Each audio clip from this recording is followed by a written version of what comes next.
Gold FM is #1 here in Sigatoka. Gold FM is our favorite radio station here in Lautoka. Gold FM is #1 in Nel. I love listening to Gold FM in Ba. We love listening to Gold FM, only the classic hits here in Suva. Hear about Fatou Kola, you immediately think of gold. I'm Josephine Sabi and I love hearing Gold FM. Gold FM, only the classic hits.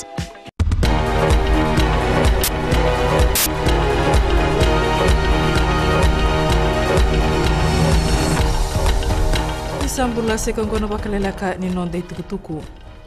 E sa te ke bu vai au ki koe nei songo na Fiji Labour Party me nei songo na Sodelpa.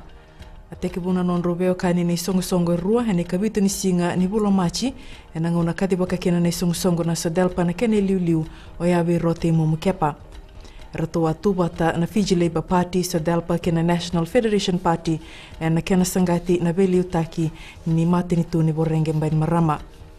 Ia e mela si katigo na tuindu na lamani vida na singango na buku ni bika dau ra katigo ni songo na Sodelpa na non roto bu no waboki na bibu no so.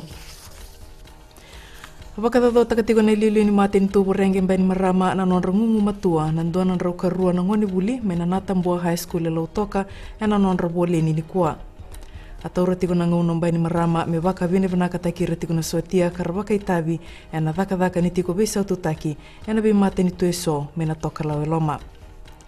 E tuku na berna ngoni bulang mbani marama ni keba kaira re dendo na sotia na binaka me rabaka retaka na non rabaka bini binaka na buku ni tabi ranga raba me bunua tani na kena tango maki na bulan ni leo ni bunua na biasa burubura. E sabi pa kung gititiko na chairman ni Electoral Commission Chan Banyang kibir ke na bisong baka politiki na kena biyani na yada ni mata na bisong na kena ngauna totolong duan-dua. E may indola bitiko na tikinong na singa to city sawoti kasa soli tiko na ngauna kina bisong baka politiki na loma ni ngaunong melaki adha batika ni nekatin kawalu ni singa. Endondo no kina bisong baka politiki meraso matiko tau ya ando nundol nandola ndo na mata ni songo ka bakaki na berna mata era tu bakaira.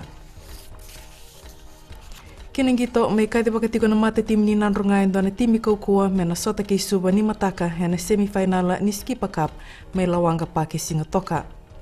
E kanan do ni biwata bulidi ni timi e salan na unga ni ngandreba me nang biwen do na timi kaukua kaluray ni ratong gito ni mataka so na yadarong may bakata ki Penny Ravai, Sermeya na ure Stefano Somoda, Rupeni na singa kay Manuel Tamaya en na yato liu. En na yato muri rato toka me kina sabi rawanga chiuta luto may langi samudava kay ratu meli kurisaru. Timi ni suba en na liu takatiko William Bikoso karato na toka kina so na yadarong may bakata ki Manasa Saulo kay Vesira Rawa. Mai dabe keri na vakalele kani nonde tukutuku ni vaka dengu binaka.